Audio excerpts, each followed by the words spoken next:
welcome to the Tabletop Games blog topic discussion. Breezy drafts. Card drafting and other forms of drafting can be found in a large number of games and takes many different forms. In this article, I want to describe drafting in more detail and look at the benefits and disadvantages this board game mechanism offers. I think the very first time I came across drafting in games was in Citadels. In this form of closed card draft, the first player is dealt a number of cards, usually based on player count, for example, number of players plus 1. They take one of the cards and pass the rest to the next player, who does the same until every player has one card. You can have variations, of course, where double or some other multiple of the number of cards are passed around, so that everyone ends up with 2, 3 or more cards each. In this form of card drafting, the first player tends to have a benefit, because they can pick the best card, leaving less valuable cards to the second player, who can take the second best card, and so on. This first player advantage should be balanced out in some way, for example by ensuring the game lasts several rounds and the first player changes every round, so that everyone can be the first to choose cards. A more balanced form of this draft is something you can see in games like Near and Far. In this version, every player is dealt the same number of cards, and everyone chooses one of them secretly at the same time. Everyone then passes the remaining cards to the next player and chooses one of the cards they were handed. This continues until everyone passes the last card along. Everyone will pick the best card for the hand they were given, passing the lower value cards along. That means everyone should end up with a hand that's equivalent to everyone else, if you ignore the randomness of how the cards were dealt in the first place. One thing to bear in mind here is that the value of a card can potentially vary for different players. So a card that I think is the best card for me in the hand that I've been dealt may be seen as a worse card by another player. That could be due to different players having different in-game abilities or powers, or more usually, it's because different players have different playing styles. For example, I might like cards that give me a large amount of attack, while another player might prefer cards that allow for great combos.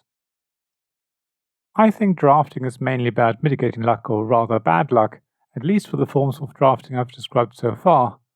Without drafting, you might end up with a really bad hand of cards, while another player has a really good hand. When you introduce drafting, you can choose the best card of a bad bunch, but eventually will get the great hand that the other player was dealt, while the other player eventually gets to choose from your terrible cards, thereby evening out the element of luck. I really like drafting for that reason, even though it can slow gameplay down quite a bit, as it introduces a separate phase to the game that is purely about deciding who ends up with what cards, but otherwise doesn't further the core of the game. It's quite noticeable in Terraforming Mars, which will end up taking quite a bit longer if you play with a draft variant. However, I would never play the game without drafting, because how well you do is very reliant on the cards you dealt. At least with drafting, the luck is evened out and nobody really ends up with the best cards all of the time. There's another form of card drafting, the open draft, where there's a common pool of cards laid out face up, from which players can buy or choose a card on their turn. It is also often known as an offer row, and usually as soon as a card is taken from the offer row, it is replaced with a new card from the deck. The first player advantage is lessened here because the new card drawn from the deck might turn out to be more powerful than the card that the first player chose, thereby giving the second player an advantage. In this type of draft, luck plays a much bigger role than in the first two forms of drafting that I've described. Splendor takes the idea of a common pool of cards a step further. While in most games the offer row is somewhere between 3 and 7 cards, maybe a few more, in Splendor there are 3 rows of 4 cards, and different rows require more resources to be able to purchase them. Having so many cards on offer at the same time and being open information about what cards players already have means that players might intentionally buy a card that another player needs. In fact, taking cards other players need is also known as hate drafting. It's not always an intentionally aggressive choice, but ultimately it's a choice based on what others want and not just on what you need. You do also find it in Terraforming Mars, where you sometimes end up with cards that have no benefit for yourself, so you end up keeping a card that another player is likely to need, and you know from the outset that that card will just be discarded because you're not going to pay for it. I think overall, drafting is a really interesting mechanism that adds another layer of strategy and tactics to games. It's not just reserved for cards. You can draft other things as well, such as what faction you start with or your starting resources.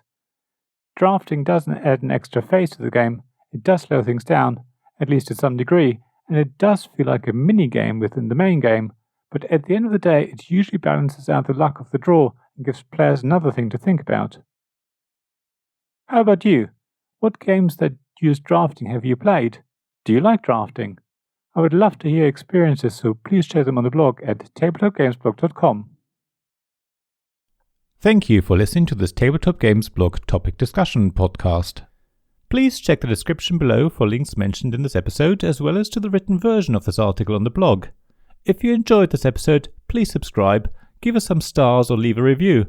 Please also tell your friends about me, and if you want to offer financial support, check out my Patreon and Ko-fi pages, links to which you'll find in the blog at tabletopgamesblog.com. So thank you again for listening, and I hope to see you again soon. This podcast was made possible by the generous help of my Patreon supporters. Royal Patrons Nicholas Higgins and Sean Newman. Magic Champion Zeb Hicks. Castle Guards David Miller and James Naylor. Dice Masters Alex Bardi, Paul Grogan and Robin Kay. And Shining Lights Gavin Jones, Sarah Reed, Richard Simpson and Tim Vernick.